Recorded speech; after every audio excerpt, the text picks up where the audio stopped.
Buenos Buenos días. días.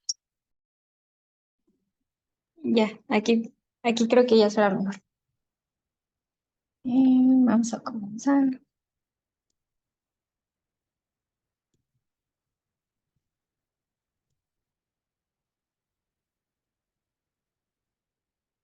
Ok. Bueno, vamos a comenzar viendo el primer cuestionario que les dejé.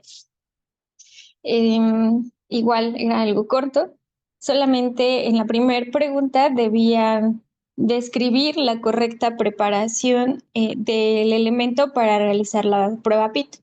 Y bueno, de manera general y muy resumido, es que la pila debe de estar descabezada y se debe de tener un buen pulido en la cabeza de la pila. También debemos de limpiar cualquier residuo que quede de esta preparación entre el descabece y el pulido. Siempre se dejan pequeños residuos, eso es lo que hay que limpiar. Y eso sería como de manera general. Ustedes lo describieron muy bien, no hay que dejar que la superficie tenga fracturas o porosidad, porque pues es seguro que no estaremos en un concreto sano y lo que buscamos es hacer la prueba en un concreto sano. La relación longitud-diámetro máxima para obtener resultados concluyentes con la prueba PIT, recuerden que es de 30. Por lo máximo, la longitud máximo debe de ser 30 veces el diámetro de la pila que se está probando y con ello aseguramos buenos resultados en esta prueba. 3 puntos importantes para la correcta colocación del sensor. Totalmente vertical, no mover el cable e iniciar en el centro de la pila, esto está correcto. No tener una separación mayor entre el golpe y el sensor, eso también es correcto. De manera general, creo que quedó claro este punto también. El modo de colección de datos que permite al usuario aceptar o rechazar cada señal es el modo usuario, justamente. Cuando nosotros seleccionamos este modo, cada vez que se genera una señal, nosotros tenemos que aceptarla o rechazarla. Podemos dejar el automático y el equipo será quien decida qué señales tienen buena calidad y quedan, y qué señales no la tienen y la rechaza automáticamente. Y bueno, eso también quedó claro, la ganancia del sensor y la magnificación no son el mismo parámetro. Entonces, ayer quedó solamente como un último punto por tocar para cerrar la sesión anterior, que son los parámetros críticos. Yo les mencionaba alguno, como primero la velocidad de la onda. Si ustedes recuerdan, la velocidad de la onda está relacionada con las propiedades del material. Estas son... Buenos días. Buenos días. El otro quiz no lo va a revisar. Yo creo que les voy a dejar los quiz de interpretación, como juntos, y los vemos todos juntos para tener un poco más de idea, como ver más señales y tener algo más claro. Okay. Yo creo que se los voy a dejar juntos porque hoy vamos a ver más señales, ya señales reales tomadas en campo, y después vamos a hacer el procesamiento, la interpretación y demás. Entonces yo creo que podría ser más sencillo así. Ok, gracias. Gracias. Bueno, está relacionado con el módulo de elasticidad y con la densidad del material. Esta velocidad de propagación de onda también nos puede indicar cuando un material es de baja calidad o si tenemos un elemento dañado. Esto lo vamos a ver con una velocidad de onda bajo.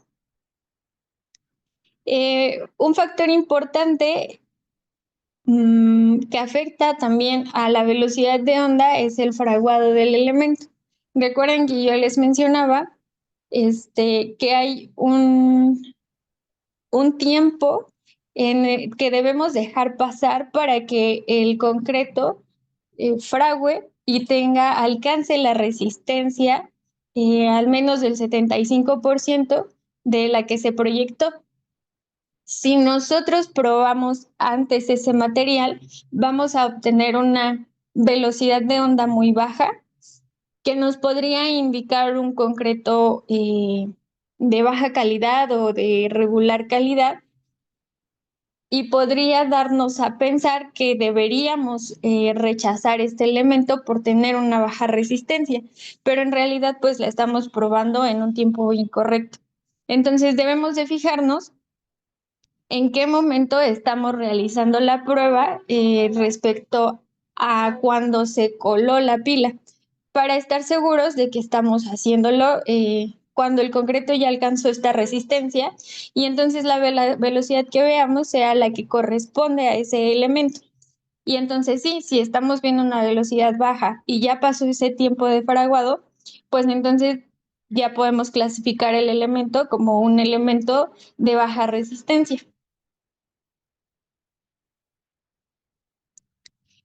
Aquí les presento una tablita. Les voy a mandar también este artículo donde viene la tabla que relaciona las velocidades de onda P con la calidad de concreto.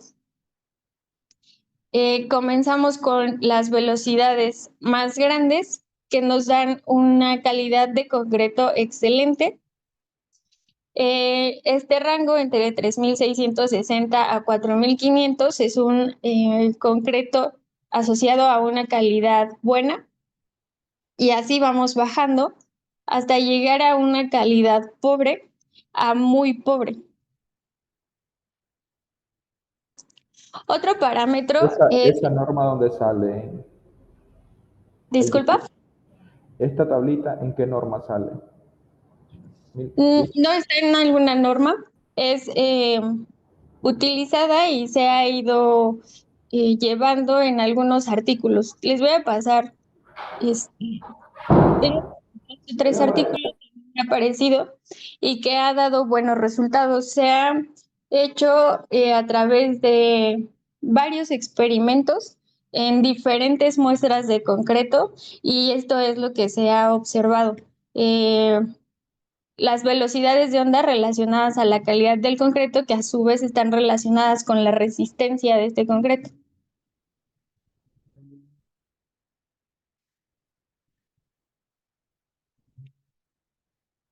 El amortiguamiento de la señal es una propiedad que nos permite conocer o ver la pérdida de energía a medida que la onda viaja por el elemento. Es por eso que también un elemento muy esbelto nos va a impedir ver de manera correcta la señal, porque vamos a tener una gran pérdida de energía y esta ya no va a llegar hacia el final del elemento y vamos a ver una señal muy tenue a medida que viaja la onda a través de este elemento esbelto. También nos puede indicar de algunos defectos en el elemento. Si lo recuerdan, cuando les describía cómo era el viaje de la onda a través de la pila, cuando esta onda pasa algún defecto, parte de la energía regresa y solo una pequeña parte sigue su camino hacia el final de la pila y entonces vamos a ver una reflexión de punta más tenue, con una menor amplitud. Entonces estamos viendo que se está perdiendo energía en el viaje de la onda y es un parámetro importante que debemos de considerar. El otro parámetro importante es la amplitud de la señal. Cuando una amplitud en la señal es alta, podemos entender que hay un cambio significativo en la impedancia del material, puede ser en la densidad, y esto podría ser, por ejemplo, un vacío, que es un cambio muy fuerte en impedancias, o alguna zona dañada, que nos daría pues a lo mejor una amplitud menor, y también si el área de daño es menor, pues tendríamos una amplitud menor en esa reflexión debida a algún defecto. Si la onda viajó a través del elemento sin perder energía, pues entonces podemos darnos cuenta que no hubo algún defecto que hiciera que perdiera esa energía, y lo vamos a ver directamente en la amplitud de la señal. Entonces, para clasificar los elementos, nosotros observamos todas las posibles reflexiones que tengamos en el elemento analizado. PDI propone una clasificación de los elementos dependiendo de lo que observemos en él. La primera clasificación que da, la llaman AA, que indica una pila totalmente íntegra, que se puede identificar la reflexión por punta, que esta reflexión por punta a la profundidad que sucede corresponde con la longitud esperada del elemento, la que teníamos reportada, y que la velocidad de onda está dentro de un rango aceptable. Por eso les presento la tabla anterior de velocidades, para saber en qué rangos nos podemos mover para decir que una pila es de buena calidad, que el concreto de una pila es de buena calidad. Y bueno, pueden indicar algunas variaciones de tamaño o de calidad que pueden ser aceptadas. Variaciones de tamaño, hablo de por mucho un 10% de variación, y esto es aceptable porque la prueba es una prueba indirecta. Entonces vamos a tener siempre una pequeña variación en estos parámetros, tanto en la longitud como en la velocidad. Y eso puede ser aceptable siempre y cuando no salgamos de estos rangos de buena calidad y de un tamaño que no sea muy diferente al esperado. Entonces, en esta clasificación, en la primera, AA, veríamos algo como esto, a lo mejor un poco aquí de variación, y la reflexión por punta muy clara. La siguiente clasificación nos dice que la pila no tiene ningún defecto importante, pero tampoco tiene una señal impecable, ¿no? Aquí yo les dibujé una señal que en el centro es prácticamente horizontal. En este caso de la pila AB, tendríamos, por ejemplo, algo como esto, que tenemos como mayor variación en el centro, vemos muy bien la reflexión por punta, pero que no nos están indicando una anomalía. Si tuviéramos una anomalía, veríamos amplitudes más grandes. Si vemos una señal que no está tan limpia en el viaje a través de toda la longitud del elemento, pero que no presenta efectos, la podemos clasificar como AB. Este elemento también debe de indicar la longitud de la pila y también una buena calidad del concreto, un rango de velocidades aceptables para la calidad del concreto.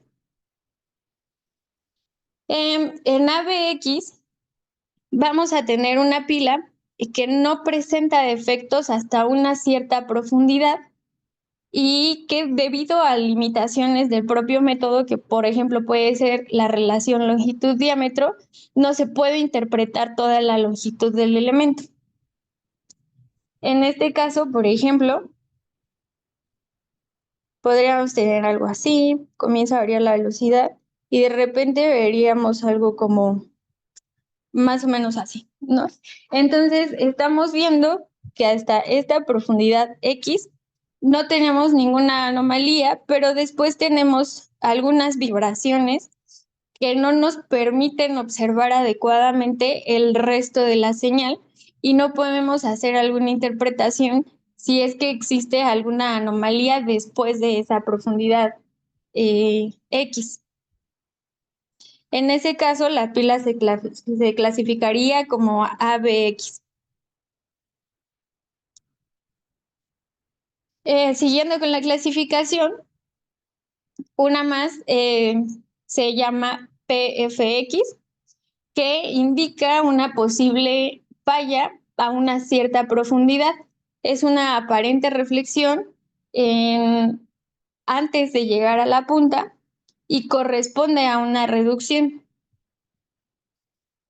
En este caso, se vería algo, tendríamos esto, y tendríamos un defecto de una amplitud no muy grande y que dejó pasar la onda y que estamos observando la reflexión por punta.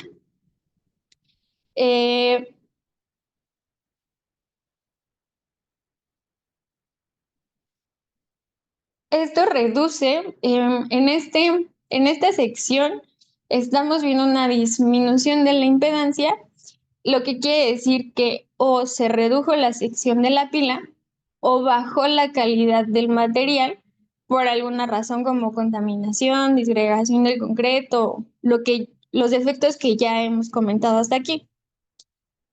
Y podríamos decir que quizá esta falla no sea tan severa porque está dejando pasar buena parte de la energía y es una amplitud baja en esta reflexión. Sin embargo, también tiene que revisarse. Okay. La siguiente clasificación es PDX, que indica ya un defecto a una cierta profundidad. En este caso, la reflexión que veríamos eh, que no corresponde a la longitud del elemento, es decir, antes estamos viendo otra reflexión, sería una reflexión de mayor amplitud, algo que nos estaría diciendo que hay un daño significativo en el elemento a esa profundidad. Lo mismo puede estar relacionada a una reducción en la sección o a una disminución en la calidad del material.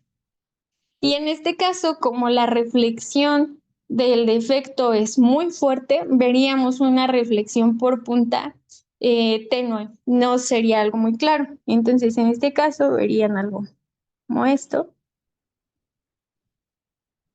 y a lo mejor algo por acá, ¿no? Y ya con el ruido que se tiene en la señal regularmente, pues sería muy complicado identificar la reflexión por punta al final, y lo que tiene mayor importancia, una mayor amplitud, es el defecto que se está encontrando.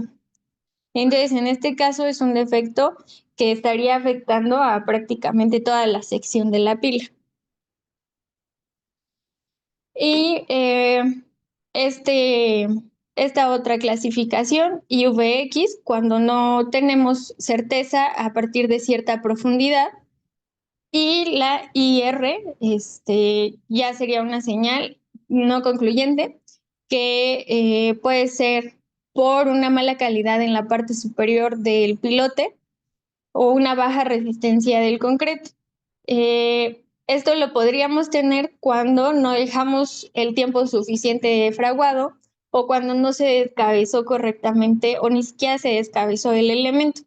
La señal se quedaría en los primeros metros de la pila y no podríamos ver el total del elemento, ni siquiera podríamos ver el elemento para asegurar para asegurar la integridad de este. Entonces, bueno, esta es la tabla de clasificaciones recomendada por PDI, que viene en su manual, y puede ayudarnos un poco a dar a dar la calificación y que nos diría como el nivel de daño que pudiera tener la pila en análisis. Inge, una preguntota. Sí, ¿Esa clasificación es válida para aquí en México o es exclusiva de Estados Unidos? no, también es válida. De hecho, como normativa no tenemos alguna clasificación establecida, y lo que yo he visto es que de hecho cada equipo te da su recomendación de clasificación, que al final son parecidas. Pueden tener un nombre diferente, pero se basan en lo mismo, en las reflexiones de la señal. Vas a encontrar algo similar, te digo, como un nombre diferente, estos de PF, PDX y así, pero al final la descripción es similar. Entonces nosotros utilizamos, es común que veas que se utilice este tipo de clasificación aquí en México.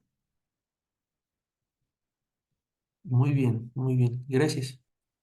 No, a ti. Bueno, entonces ahora vamos a pasar a algunos casos de estudio de los que quisiera hablarle. ¿Sí me escuchas? Sí, buen día. Oye, lo que pasa es de que he estado buscando lo de la cera y lo busqué en Amazon y en Mercado Libre y lo único que me sale son ceras para depilar. Si te Ah, encargas la liga para ver ¿cómo se llama? O no sé si sea de ese tipo de cera la que se usa. no, no es ese tipo. Sí, cuesta un poco de trabajo. Déjame anotarlo para enviárselos. A ver, deja hacer mi nota. Ujú, gracias. Gracias.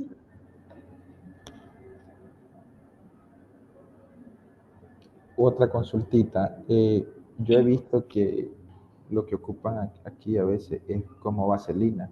Le echan vaselina y pum, pegan el Sí, sensor. ocupan vaselina o grasa, materiales así también. Ok, gracias. No, de que lo que yo les recomendaba este tipo de cera, porque lo malo de la vaselina o de la grasa es que en climas muy cálidos se hacen muy aguaditas y entonces se ha visto que el sensor puede empezar como a deslizarse porque ya pierde toda esa fuerza la vaselina o la grasa, cualquiera de las dos ha pasado ese tipo de cosas. Y con esta cera, pues se vuelve un poco más maleable cuando es un clima muy cálido, pero no pierde la consistencia y permite seguir agarrando bien el sensor en donde lo fijamos. Por eso es que les recomendaba este tipo de material y es muy duradero. Bueno, entonces vamos a ver algunos casos de estudio, de ejemplos reales. En esta sesión vamos a ver ejemplos de algunos proyectos y cuál es la interpretación de las señales. Aquí yo les voy a dar una interpretación, pero me gustaría abrir como un poco la discusión a lo que ustedes también están observando. Para esta sesión, los objetivos son identificar reflexión por punta o posibles anomalías en señales reales y asignar una clasificación al elemento de acuerdo con la señal observada. Entonces, no sé si quieran tomarle alguna captura a la tabla anterior para participar como en esta sesión o si ya la tomaron. No, si nos permite tomar una captura, por favor. Sí, Ok. A ver, esa es la primera parte.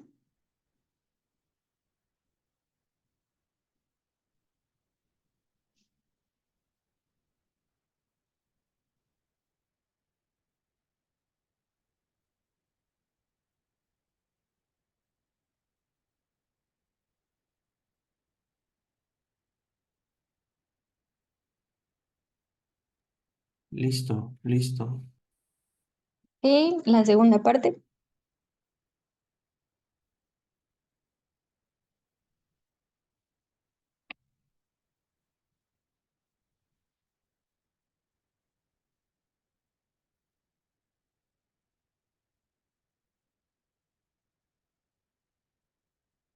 Listo. Listo. Gracias. Entonces, vamos a iniciar con esta otra parte. El primer caso de estudio que les presento es un proyecto que se realizó en un suelo arcilloso aquí en Ciudad de México, identificado como zona del lago. Las pilas presentaban una relación longitud-diámetro entre 18 y 24, es decir, estábamos dentro del rango de validez para esta prueba. Recuerden que el máximo es de 30 y la estructura que les voy a presentar era del grupo B. Aquí les muestro la señal en tiempo y en frecuencia. En tiempo, fíjense que tengo algunas pequeñas variaciones aquí, pero no observo alguna que me esté indicando alguna anomalía, a menos que ustedes opinen lo contrario.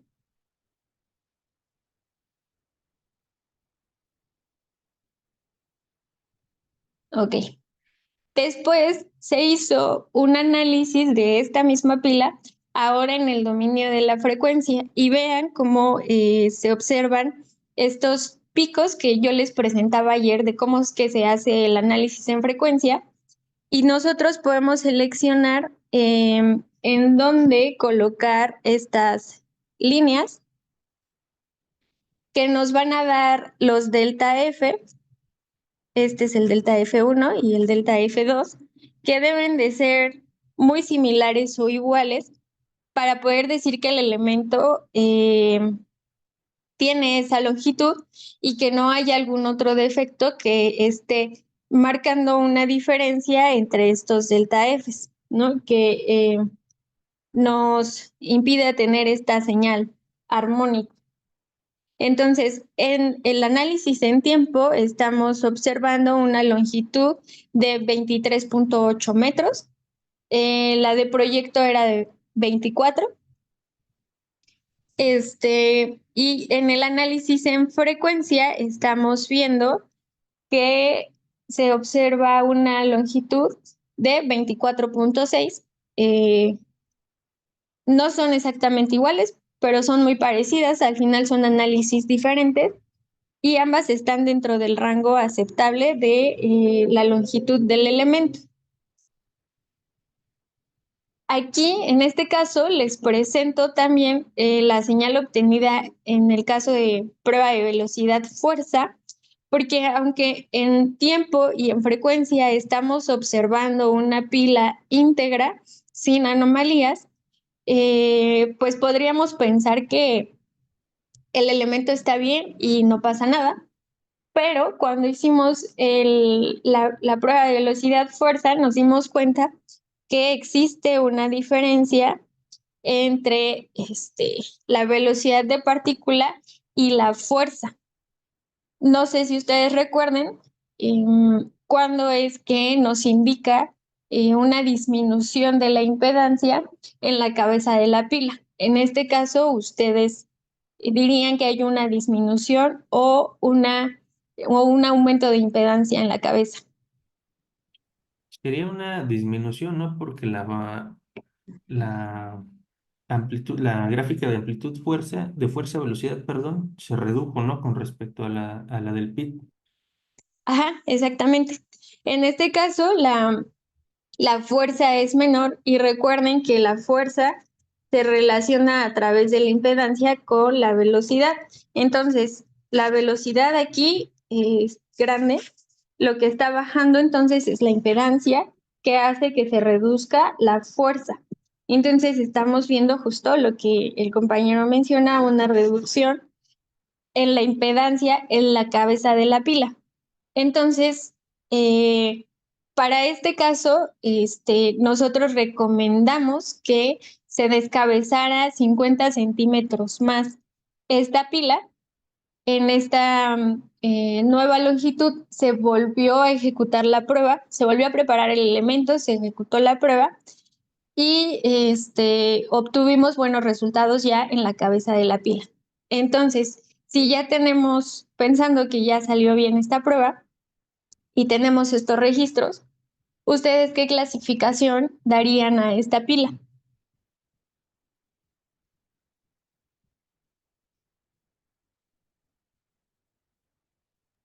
Sería B, Podría ¿no? ser Porque AB, no tiene ¿no? algún defecto. Exacto, a ver. y es la clasificación que nosotros también llegamos, porque presenta algunas variaciones en la señal, pero no presenta ningún defecto, como lo mencionaban muy bien. Entonces, como conclusión, en este elemento es una pila que presenta continuidad a lo largo de todo el elemento. Se observó una disminución de impedancia en la cabeza de la pila, que se pudo corregir con un mayor descabece de la misma, repitiendo la prueba y eliminando ese defecto observado. Entonces, con el análisis que se hizo ya en la cabeza sana, también se obtuvo una clasificación AB porque se obtuvo una señal muy similar con algunas variaciones en la señal nada más, pero sin identificar ningún defecto. Diana, una consulta. Buenos días. Buenos días. Estas señales son señales ya procesadas. Sí, sí, sí, sí. Ok, yo ya soy un poco quisquilloso con esto, pero los parámetros con los que se procesaron, no sé si se pudieran agregar o compartir para saber qué tipo de filtros se utilizaron, en qué rango se utilizaron, porque lo que comentaba otra persona en alguna de las sesiones, uno puede manipularla incluso por falta de experiencia, aplicar excesivamente filtros y poner la señal bonita. Sí, Entonces, pues claro.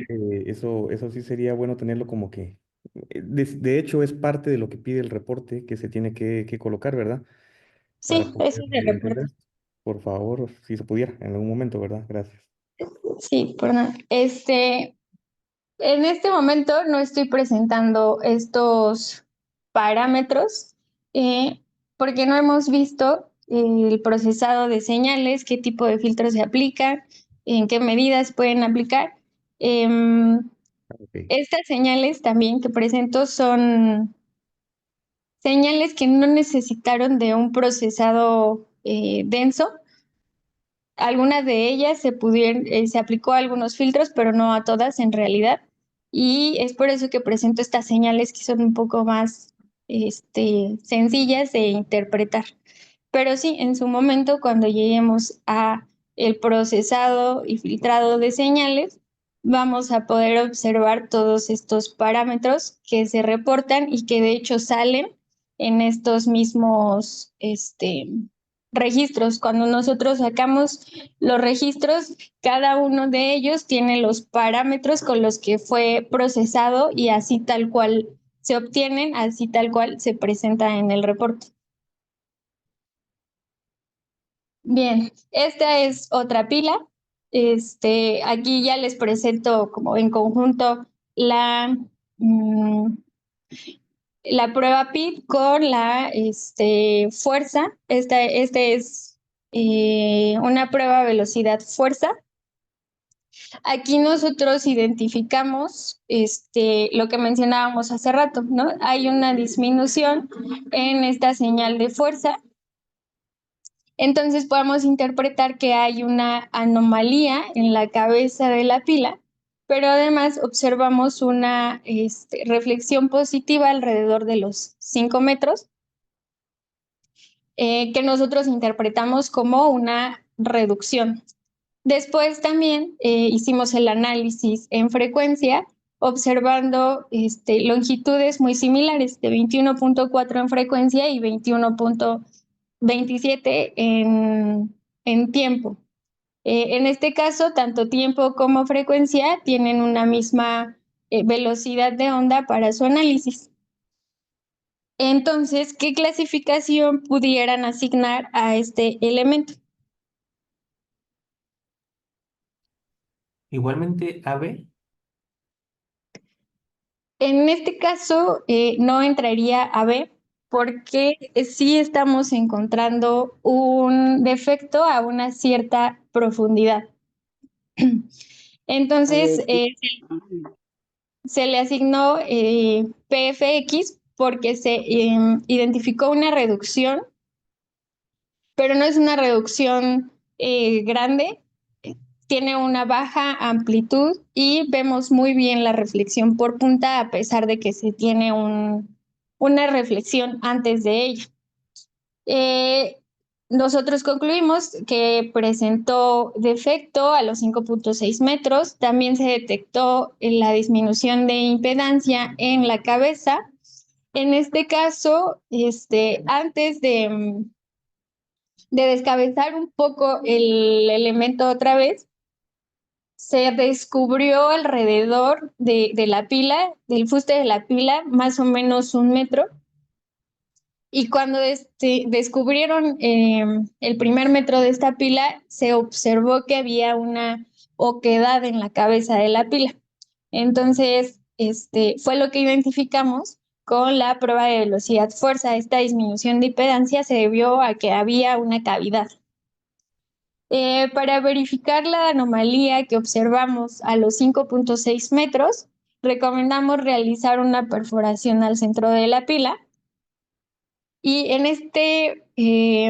esta perforación se realizó una prueba de tipo downhole, donde identificamos cómo iba variando la velocidad a profundidad en la pila, llegando a un concreto de mala calidad alrededor de esa profundidad, entre 5.5 y 6.5 metros.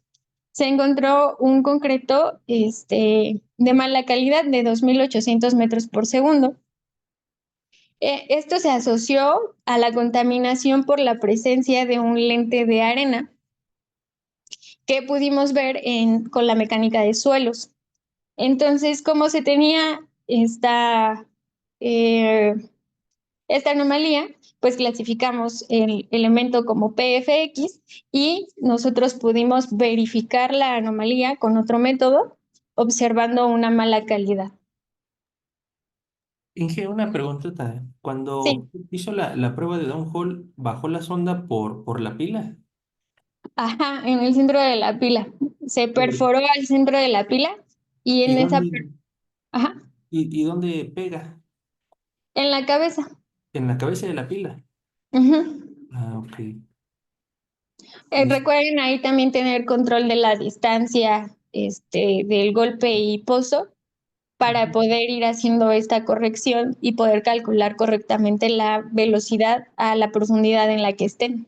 Una última pregunta rápida. En este caso, por ejemplo, si se hace perforación en la pila, en el centro, a lo largo de toda la longitud de la pila, ¿no le afecta a la integridad de la pila? O sea, que tenga una perforación de toda la longitud de la misma.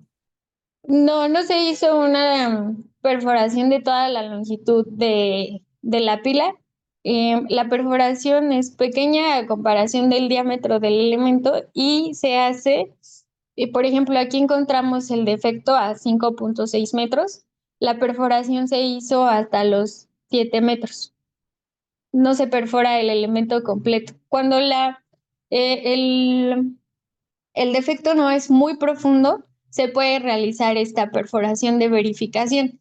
Si estás encontrando el defecto más hacia la punta de la pila, no es recomendable realizar una perforación hasta el final de la pila. Es mejor evaluar eh, el trabajo del elemento con la longitud íntegra que estás encontrando. Correcto, muy bien. Gracias. No, ¿de qué? Bueno, pregunta en el chat. Entonces, ¿es posible hacer una prueba cross-hole en pilas ya construidas por medio de una perforación pequeña? No te lo recomendaría tanto porque en ese caso ya necesitas hacer dos perforaciones y si lo quieres hacer para el lugar de pit, pues ahí sí necesitarías hacer una perforación completa. Lo que pudieses hacer es perforar a los costados, no sobre la pila, sino a los costados, hacer tus dos pozos, verificar la verticalidad de ambos pozos y poder hacer como un cross hole que atraviese la pila. A ver, mira, si tu elemento es puedes hacer aquí un pozo y aquí otro pozo. Y entonces, si aquí tienes la fuente, la señal tiene que viajar por aquí y llegar al sensor. y así en diferentes profundidades. Si haces un cross-hole como el que se ejecuta en geotecnia, no vas a tener una buena densidad de datos, ¿no? A lo mejor te puedes ir como a cada medio metro, y pues no se compara con el cross-hole ultrasónico que tienes muestreo cada 5 centímetros, más o menos. Pero te puede ayudar a identificar, en este caso sobre todo, podrías identificar la longitud del elemento, porque aquí tendrías en toda esta sección, por ejemplo, tus pozos llegaron hasta acá. En esta sección tendrías velocidades grandes y aquí tu velocidad comenzaría a bajar. Podrías identificar algo así. Si tuvieras también y le dieras justamente al defecto, aquí identificarías una velocidad baja como lo que nosotros identificamos.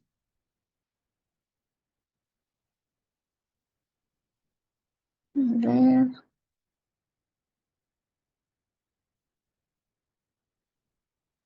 Ajá, exacto. Julián comenta que generalmente ya se dejan las preparaciones para un cross-hole en caso de que la lectura de la PIC no sea favorable. Eso es lo más recomendable, que preparen ya los elementos desde antes para poder realizar una prueba de cross-hole en caso de ser necesario. Pero en caso de que no tenga ninguna preparación la pila, pues buscamos otros métodos con los que podamos identificar o comprobar lo que estamos viendo con PIT, qué tan grave pudiera ser. Y si no, cuando tenemos una anomalía muy grande, podemos rechazar el elemento con la prueba PIT, porque si la señal se está regresando por completo, entonces estamos observando una discontinuidad muy grande en el elemento. Ingeniero, una pregunta. Sí.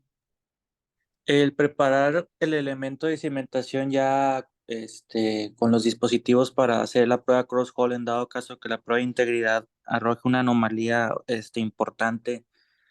Me imagino que hacer esto es porque la prueba de integridad es relativamente hablando más económica que la cross-hole, digo, porque al final del día si ya preparé el elemento para el cross-hole puedo identificar pues mucho más cosas respecto a la prueba de integridad o por qué sería la razón de preparar para un cross-hole pero realizar pruebas de integridad, sabiendo que estas tienen, pues si se encuentra una anomalía a 4 metros, nomás detecta la longitud de integridad a 4, pero no detecto más. ¿Cuál sería ahí la razón?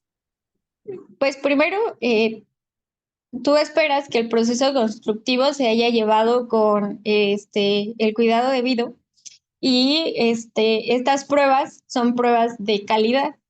Esperarías que no se encuentre algún defecto, solamente comprobar la integridad de las pilas. Y la prueba PIT es una prueba más económica y de más rápida ejecución. Levantar una prueba PIT es mucho más rápido que una prueba cross-hole desde la instalación del equipo. Te lleva menos tiempo, menos dinero, pero cuando identificas alguna anomalía, te interesa conocer qué tanto tiene de afectación tu elemento por esta anomalía que se está identificando con PIT, y entonces puedes comprobarlo con cross-hole. Las pruebas geofísicas van siempre de la mano. Para comprobar una anomalía, es necesario realizar otro método en el mismo lugar para poder comprobarlo. Eh, lo que les mencionaba en un inicio, las pruebas PIT detectan defectos más grandes. Entonces, si lo estás viendo con PIT, es un defecto que seguramente tiene ahí cierta importancia. Y lo vas a comprobar que tanta sección o qué tanto, hasta qué profundidad está afectando este defecto a la pila para comprobar, pero porque tú en un inicio esperas que las pilas estén íntegras y por eso realizas la prueba PIT. Muchas gracias. No, a ti. Este es otro caso, en el mismo proyecto tenemos una misma longitud esperada de 24 metros. Seguimos estando dentro del rango de validez del método de la relación longitud-diámetro y tenemos una velocidad de onda de buena calidad todavía, ¿no? Aunque es un poco menor, sigue siendo buena calidad. Y aquí observamos con claridad la reflexión por punta. En el análisis en frecuencia podemos observar bastante bien estos picos para identificar los delta F que nos dan que tienen el mismo espaciamiento entre ellos y que nos dan una misma longitud en la pila. Entonces, de acuerdo a lo que están observando, en esta pila no se observó defecto en la cabeza. Entonces, de acuerdo a esto, ¿qué clasificación le pudieran asignar ustedes? AA. Sí, yo también me iría por AA. La variación en realidad de la señal en el medio aquí es muy baja en realidad. Entonces, podemos asignar una clasificación AA. Una consulta, Diana. Ajá. Bueno, dos consultas. La primera sería, ¿cómo les ha ido a ustedes con la identificación de los picos en el dominio de la frecuencia? Porque en los ejemplos que veo acá, hay los primeros ejemplos, la frecuencia, los picos no estaban trazados precisamente en donde gráficamente se observa un pico. En el Ujú. ejemplo anterior, sí, ahí sí están en los picos, pero en los dos previos estaban en partes planas. El software te permite hacer como que una autodetección de picos y cuando a veces nosotros hacemos esa autodetección de picos, no siempre la gráfica queda en donde visualmente se observa que es el pico. No, no sé por qué y hay como que moverlo manualmente para encontrar Ujú. precisamente esa frecuencia. Esa sería la primera. Y la segunda, en todos los ejemplos que has mostrado acá, por ejemplo, en este anterior has dicho, la parte central se mira que no tiene mucha variación. Y esta es una pregunta que yo siempre he tenido y nadie me ha sabido responder en 10 11 años que llevo haciendo estos ensayos. Es, eh, ¿qué tan separado del eje neutro o de la línea de cero debería de estar una señal para decir esto sí es un defecto o no es un defecto? ¿O tiene relación con o qué porcentaje de la amplitud de la onda inicial debería para decir uno esto es un defecto o no es un defecto?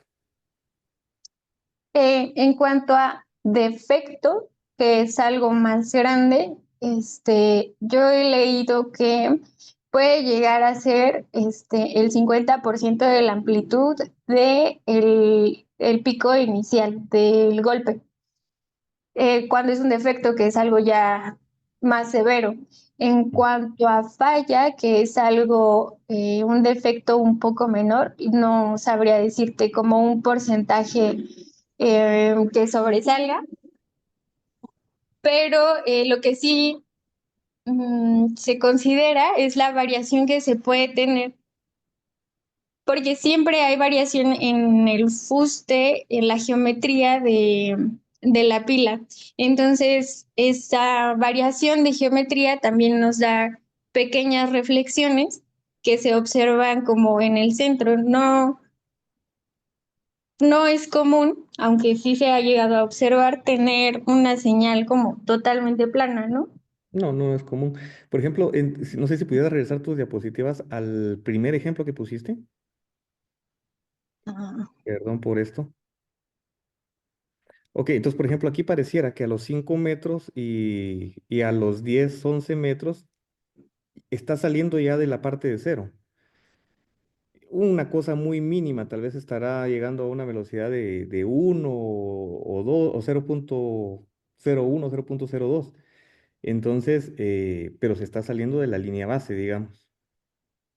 Sí, no puedes esperar que todas viajen dentro de esta línea base. Yo Ujú. identificaría como defecto si esta reflexión sobresale como un poquito más, algo aquí.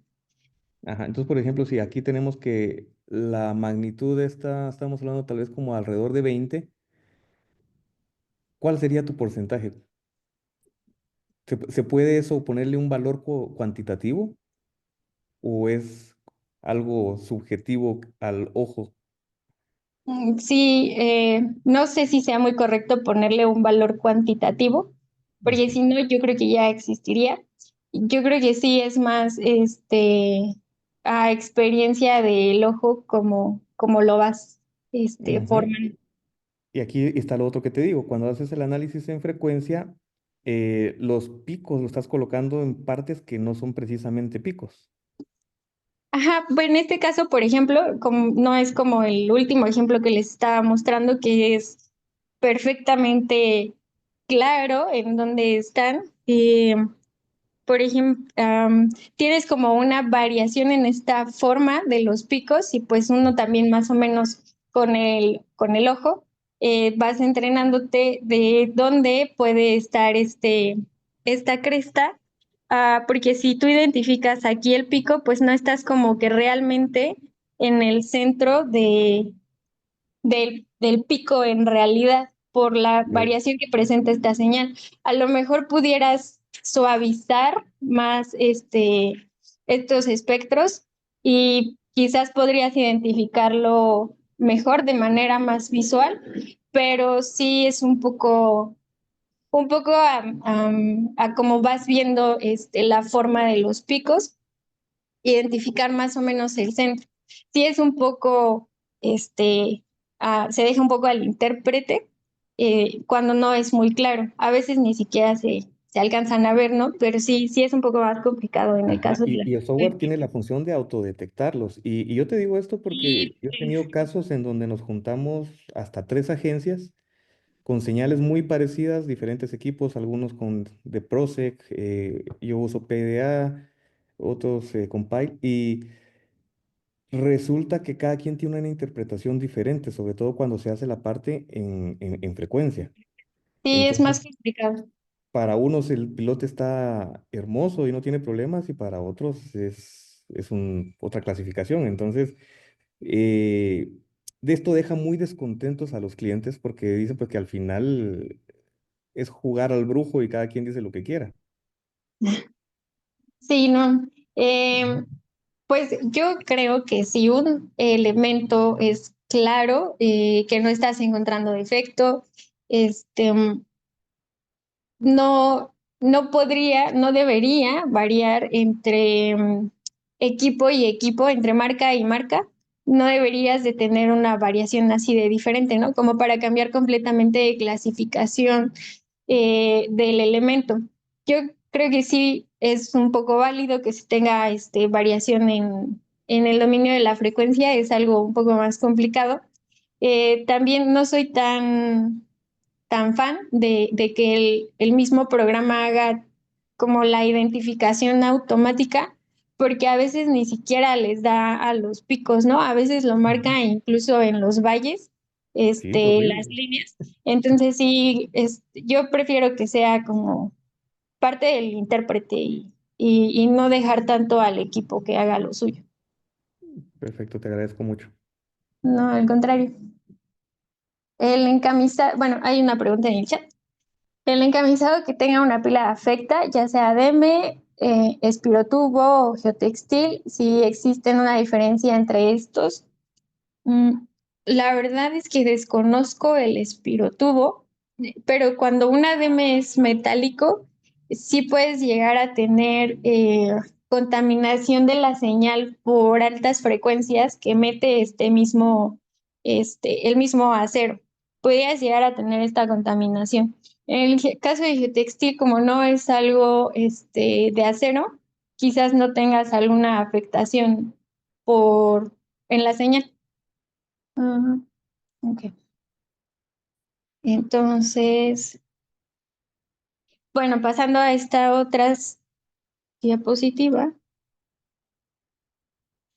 creo que ya la habíamos clasificado, ¿verdad? Ajá. Era tipo AA, aquí me comí una, porque no presenta anomalías ni variaciones importantes en su geometría.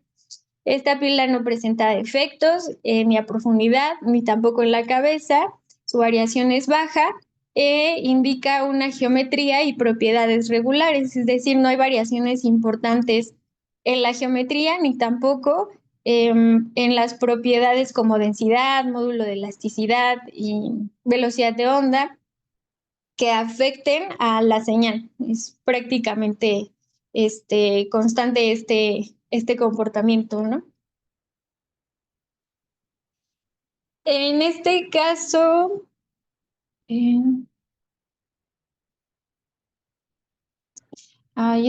este proyecto no haga caso. Pasamos a un siguiente proyecto que quizás no podamos ver completo. Pero bueno, empezamos con que es un proyecto de estructura del grupo B, es decir, no es de la mayor importancia. También se encuentra en una zona del lago y las pilas tienen una relación más o menos de 26. Aquí podemos observar una señal en donde quizás podríamos identificar un ensanchamiento cerca de antes de la mitad. Digamos que podría ser esto un ensanchamiento, pero no estamos identificando alguna reducción de la impedancia a lo largo del elemento. En el caso de la frecuencia, también pudimos identificar picos que presentan la misma distancia entre ellos y nos dan una longitud de pila aproximada a la que esperábamos de proyecto, que era de 21 metros. En este caso, en tiempo tenemos 20.7 y en frecuencia 20.8. Entonces, si no encontramos una variación de longitud grande entre ambos análisis, pues no estamos viendo algún indicativo de defecto. También observamos que tiene una velocidad de propagación de onda para un concreto de buena calidad, que es de 3.900 en ambos casos de análisis. En este caso, ¿ustedes qué clasificación pudieran asignar?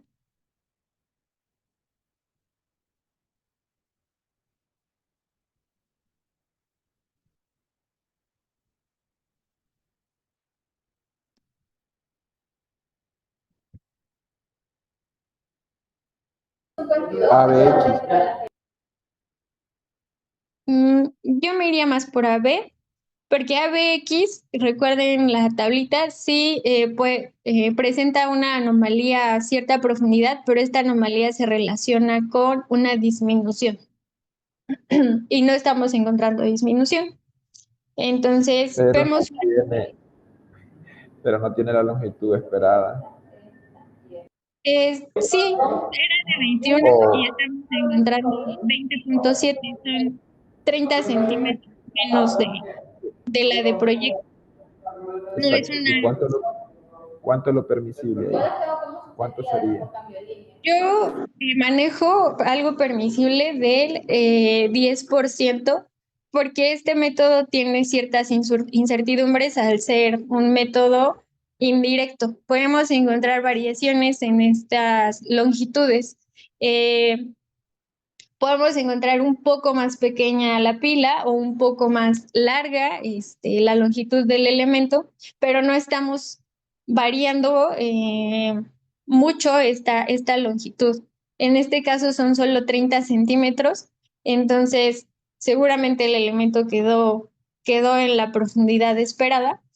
En el caso de la frecuencia encontramos una diferencia de 20 centímetros que no es nada importante.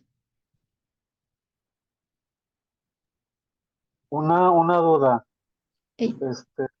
si le regresas a la anterior, aquí que te dice la velocidad de 3.900, esa no es la que tú pusiste al iniciar la revisión, o sea, esta velocidad ya te la da el equipo. No, la velocidad es la que asigna uno y esa se asigna desde un inicio, cuando se van a tomar los datos, ya conoces la resistencia que presenta el concreto en este proyecto. entonces ya sabes en qué rango de velocidades puedes estar. En este proyecto, por ejemplo, estábamos entre, si mal no recuerdo, entre 3.800 y 4.000. Era como nuestro rango de velocidades en el que nos movíamos en estos elementos, porque eran las resistencias que presentaban más o menos los núcleos que se ensayaron. Me falta darles esta tablita de resistencia y velocidad de onda, pero ya esa uno la conoce previamente, la asignas previamente y es con la que vas a interpretar. Durante la interpretación, esta velocidad puede variar un poco también, dependiendo de las longitudes que estés encontrando quizás, pero lo que les decía, si una velocidad está variando de que tenías un rango de 3.800 a 4.000 en todo el grupo que has probado y de pronto en una debes de asignar, no sé, una velocidad de 4.500 o mayor para encontrar una longitud del elemento esperada, pues entonces seguramente el elemento no tiene la longitud. Estás encontrando eh, un elemento más corto en lugar de una velocidad más alta. Es con lo que hay que tener cuidado. Entonces hay una tablita que depende de la resistencia de, vamos a decir, no de núcleos, pero de cilindros de concreto Ajá, de eh, cilindro. para, para, para probar hacer la PIT.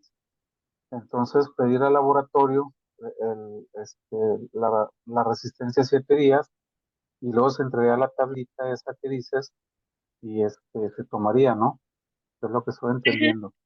Ajá, justo esta tabla que les voy a presentar, yo creo que mañana se las presento para que la tengan.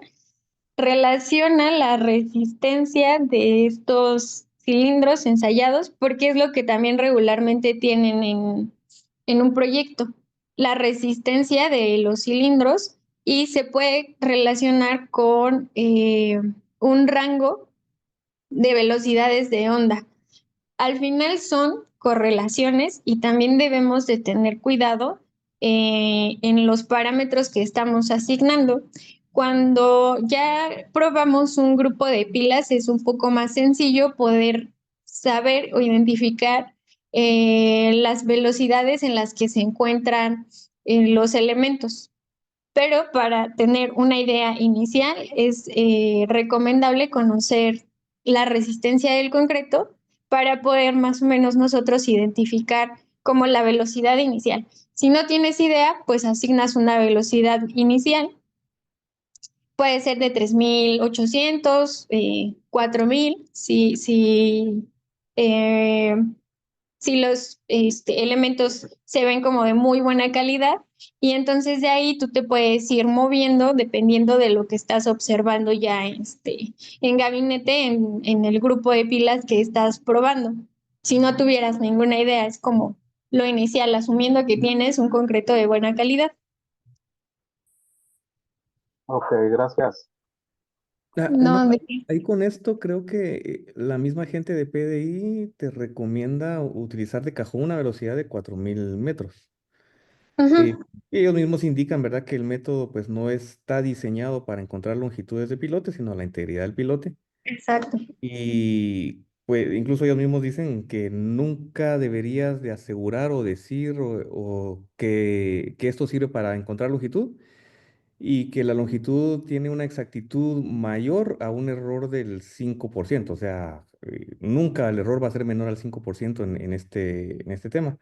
Ujú, Con lo que tú dices de relacionar la resistencia a la compresión con la velocidad es una cosa con la que pues yo tampoco estoy de acuerdo. Nosotros hemos hecho, ahorita incluso estamos todavía, llevamos un análisis de casi 17.000 muestras y hemos encontrado que la velocidad con la resistencia es dependiente de los agregados. O sea, cada cantera de agregados nos da una velocidad específica para esa cantera y varían. Y yo te he dicho, te puedo decir, hemos encontrado cilindros, probetas con resistencias, ¿qué? 4.000 PSI, velocidades alrededor de 3.500 y cilindros o probetas con resistencias de alrededor 3100 PSI y velocidades cercanas a los 4500. O sea, no son correlacionables. Eso está indicado tanto por ACI, eso está indicado tanto por AASHTO. Hay muchas investigaciones y todas concluyen en lo mismo, que es dependiente del diseño de mezcla, de los agregados, y es muy específico para cada región. Nosotros vamos ya hasta este mes, calculo yo que llegamos a las 18.000 muestras de este estudio que está financiando una institución, y pues la conclusión va a llegar a eso, de que depende de los agregados. En Sí, eso seguro. Mm, específicamente. Yo solamente lo hago con la intención de que puedan tener como un parámetro inicial que al final va, lo que lo va a definir, lo que va a definir las velocidades en las que podemos movernos en el rango de velocidades es el proyecto mismo. Los elementos que probamos, todos van a presentar velocidades similares porque dependen del proyecto en sí. Este, pero sí, o sea, depende de más cosas la resistencia y la velocidad, en los cilindros. Em, Tengo por ahí un artículo y te lo voy a compartir porque me gustaría conocer tu opinión. Hay un artículo que relaciona la resistencia y la velocidad con concretos este, hechos con diferentes agregados, agregados de Yucatán y agregados de diferentes partes de México, identificando justamente esta variación entre unos y otros, cómo varía la resistencia con la velocidad, como por grupo de agregados de diferentes regiones. A mí me pareció interesante, te lo podría compartir igual para ver tu opinión, pero nada más es como para que tengan un rango, un parámetro inicial. Pero si no, en ese caso pueden asignar un parámetro de un concreto de buena calidad que está entre 3.800, 4.000. Podrían iniciar con alguno de estos parámetros y de ahí variarlo de acuerdo al proyecto. Bueno, ya no nos dio tiempo de ver más ejemplos. Podemos continuar mañana.